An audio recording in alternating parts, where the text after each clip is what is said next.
Chapter 3 The Way Out of Undesirable Conditions. Having seen and realized that evil is but a passing shadow thrown by the intercepting self across the transcendent form of the eternal good, and that the world is a mirror in which each sees a reflection of himself, we now ascend, by firm and easy steps, to that plane of perception whereon is seen and realized the vision of the law.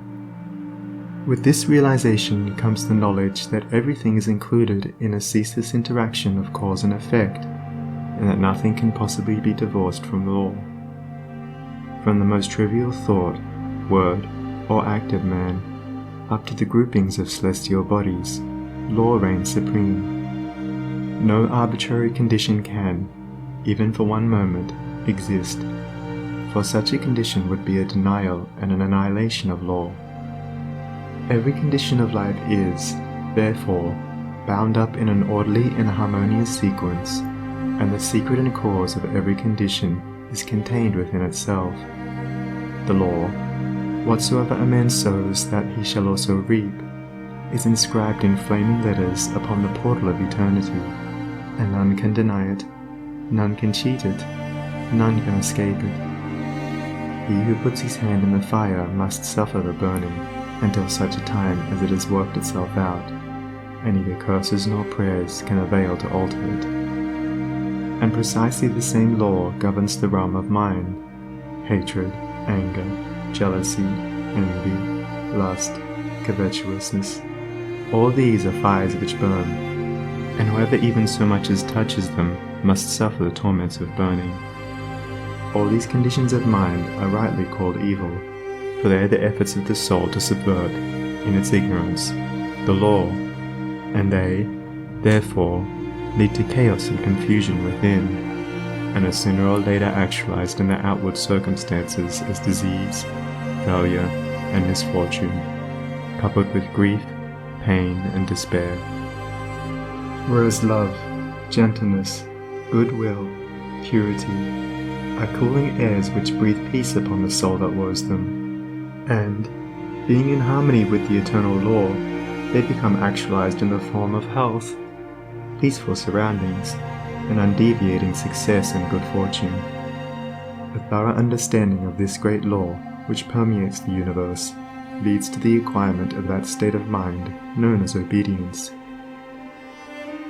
To know that justice, harmony, and love are supreme in the universe is likewise to know that all adverse and painful conditions are the result of our own disobedience to that law. Such knowledge leads to strength and power, and it is upon such knowledge alone that a true life and an enduring success and happiness can be built. To be patient under all circumstances, and to accept all conditions as necessary factors in your training, is to rise superior to all painful conditions, and to overcome them with an overcoming which is sure, and which leaves no fear of their return, for by the power of obedience to law they are utterly slain. Such an obedient one is working in harmony with the law, has in fact identified himself with the law, and whatsoever he conquers forever. Whatsoever he builds can never be destroyed. The cause of all power, as of all weakness, is within. The secret of all happiness, as of all misery, is likewise within. There is no progress apart from unfoldment within, and no sure foothold of prosperity or peace except by orderly advancement in knowledge. You say you are chained by circumstances. You cry out for better opportunities, for a wider scope, for improved physical conditions, and perhaps you inwardly curse the fate that binds you hand and foot. It is for you that I write, it is for you that I speak.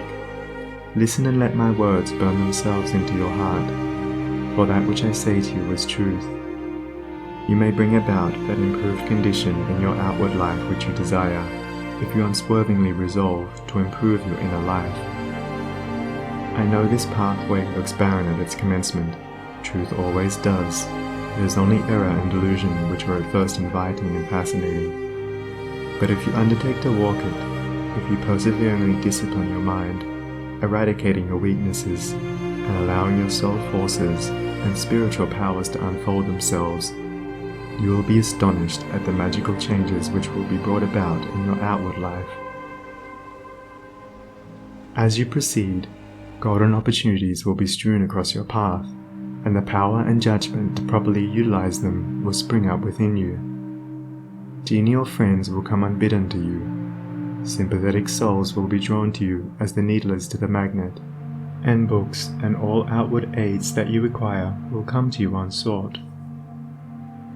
Perhaps the chains of poverty hang heavily upon you, and you are friendless and alone, and you long with an intense longing that your load may be lightened, but the load continues, and you seem to be enveloped in an ever-increasing darkness.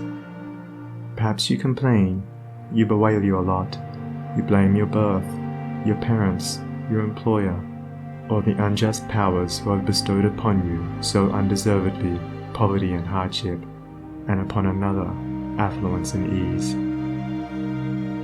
Cease your complaining and fretting. None of these things which you blame are the cause of your poverty. The cause is within yourself, and where the cause is, there is the remedy.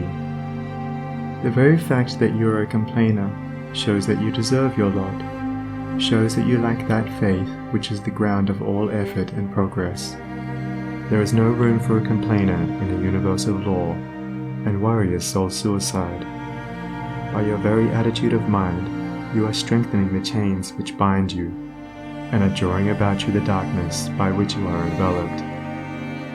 Alter your outlook upon life, and your outward life will alter.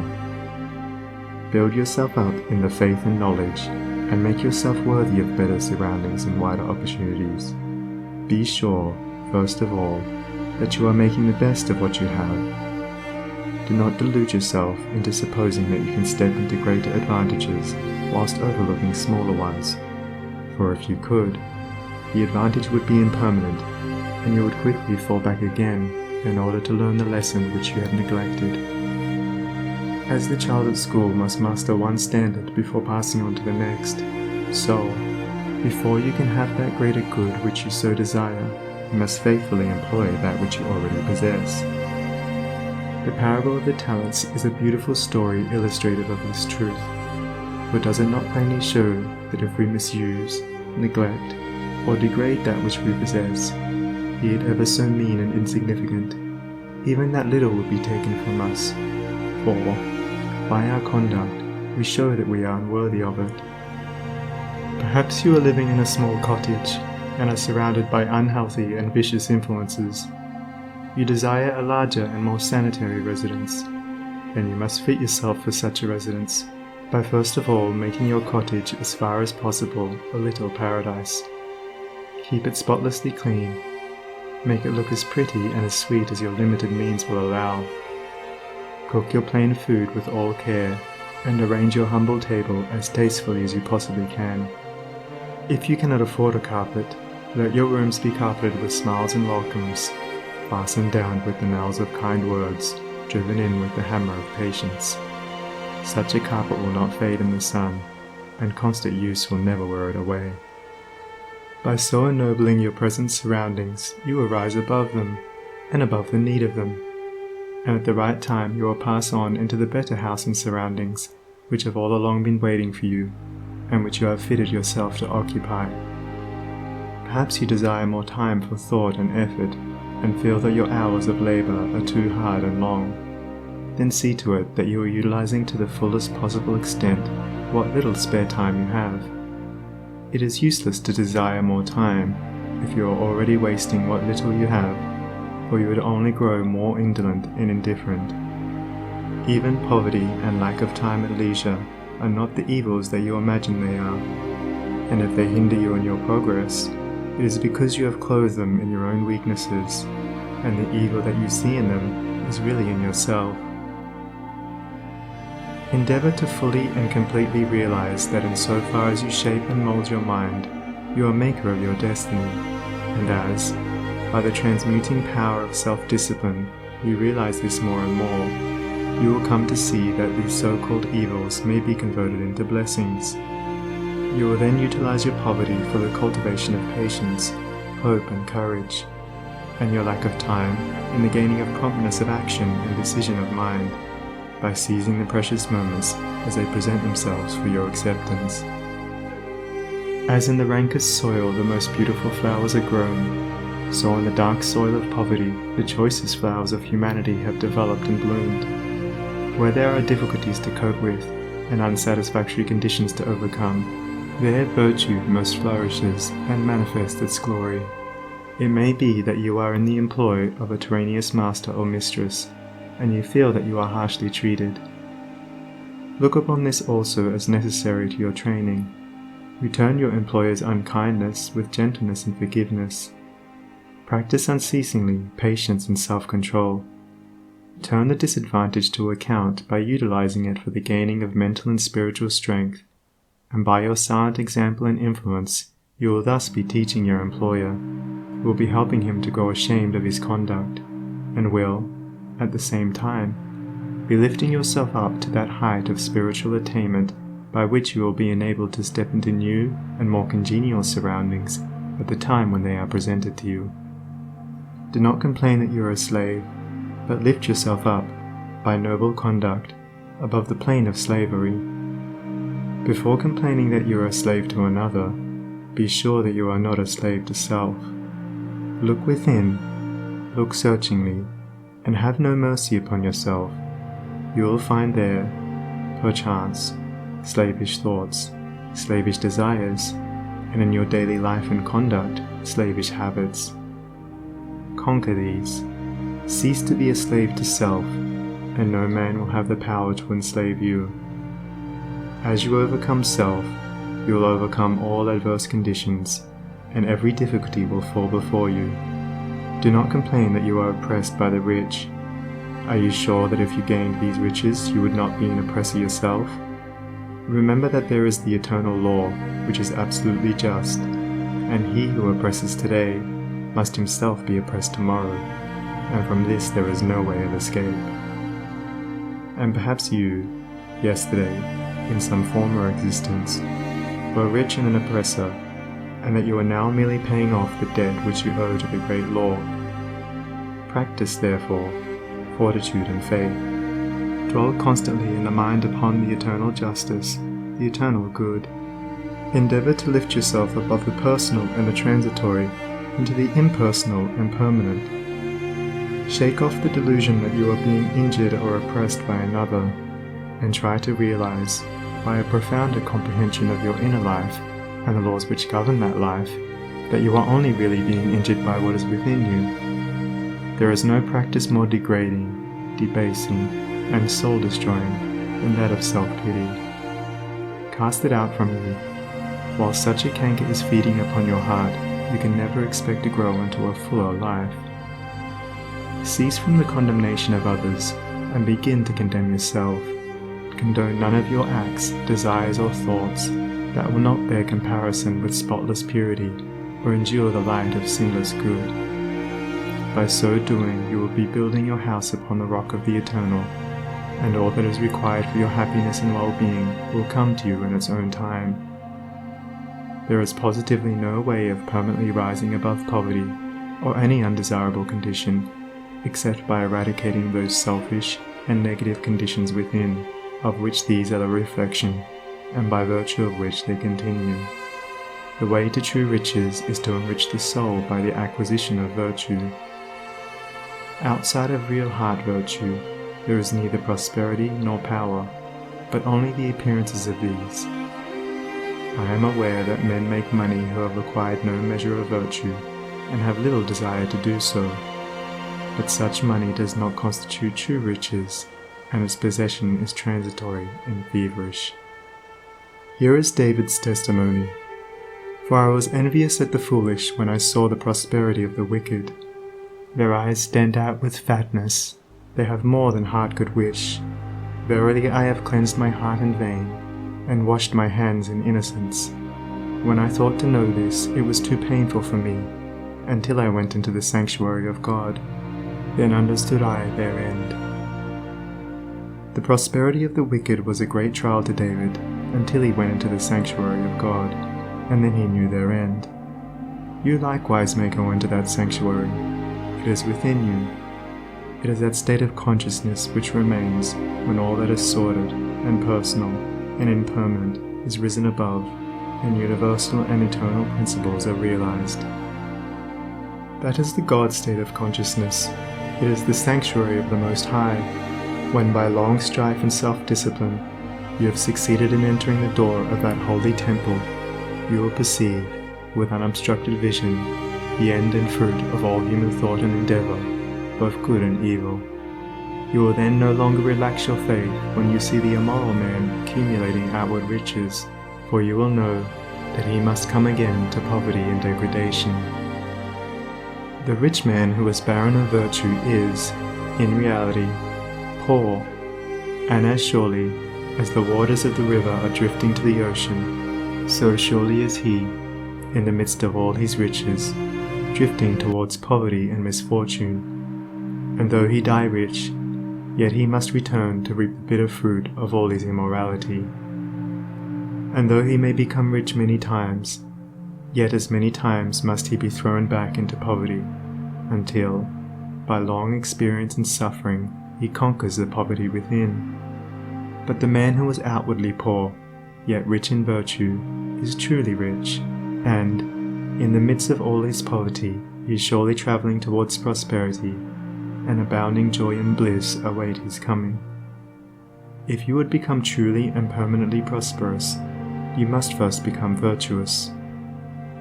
It is therefore unwise to aim directly at prosperity, to make it the one object of life, to reach out greedily for it. To do this is to ultimately defeat yourself, but rather aim at self-perfection. Make useful and unselfish service the object of your life, and ever reach out hands of faith towards the supreme and unalterable good. You say you desire wealth, not for your own sake, but in order to do good with it, and to bless others. If this is your real motive in desiring wealth, then wealth will come to you, for you are strong and unselfish indeed if, in the midst of riches, you are willing to look upon yourself as steward and not as owner. But examine well your motive, for in the majority of instances where money is desired for the admitted object of blessing others, the real underlying motive is a love of popularity and a desire to pose as a philanthropist or reformer. If you are not doing good with what little you have, depend upon it, the more money you got, the more selfish you would become, and all the good you appeared to do with your money, if you attempted to do any, would be so much insinuating self-laudation. If your real desire is to do good, there is no need to wait for money before you do it. You can do it now, this very moment, and just where you are. If you are really so unselfish as you believe yourself to be, you will show it by sacrificing yourself for others now. No matter how poor you are, there is room for self-sacrifice, for did not the widow put her all into the treasury? The heart that truly desires to do good does not wait for money before doing it, but comes to the altar of sacrifice and, leaving there the unworthy elements of self, goes out and breathes upon neighbor and stranger, friend and enemy alike, the breath of blessedness. As the effect is related to the cause, so is prosperity and power related to the inward good, and poverty and weakness to the inward evil. Money does not constitute true wealth, nor position, nor power, and to rely upon it alone is to stand upon a slippery place. Your true wealth is your stock of virtue, and your true power the uses to which you put it. Rectify your heart, and you will rectify your life. Lust, hatred, anger, vanity, pride, covetousness, self-indulgence, self-seeking, obstinacy, all these are poverty and weakness, whereas love, purity, gentleness, meekness, compassion, generosity, self-forgetfulness, and self-renunciation, all these are wealth and power. As the elements of poverty and weakness are overcome, an irresistible and all-conquering power is evolved from within, and he who succeeds in establishing himself in the highest virtue brings the whole world to his feet. But the rich, as well as the poor, have their undesirable conditions, and are frequently farther removed from happiness than the poor. And here we see how happiness depends, not upon outward aids or possessions, but upon the inward life.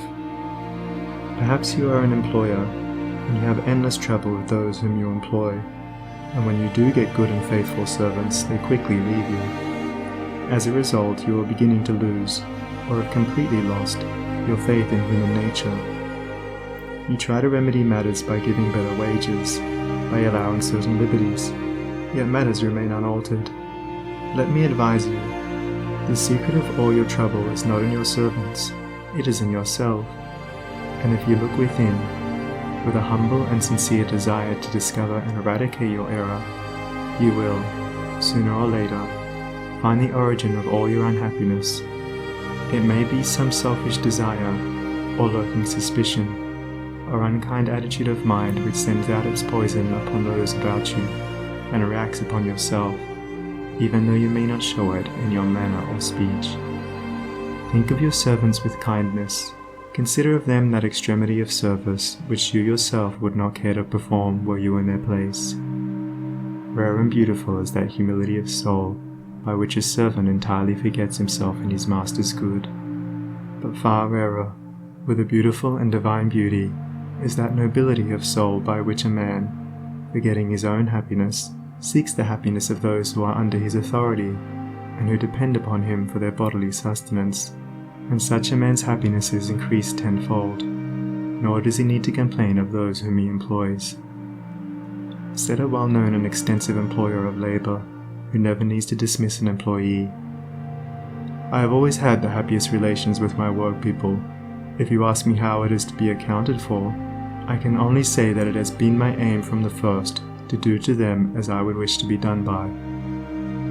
Herein lies the secret by which all desirable conditions are secured, and all that are undesirable are overcome. Do you say that you are lonely and unloved, and have not a friend in the world? Then, I pray you, for the sake of your own happiness, blame nobody but yourself.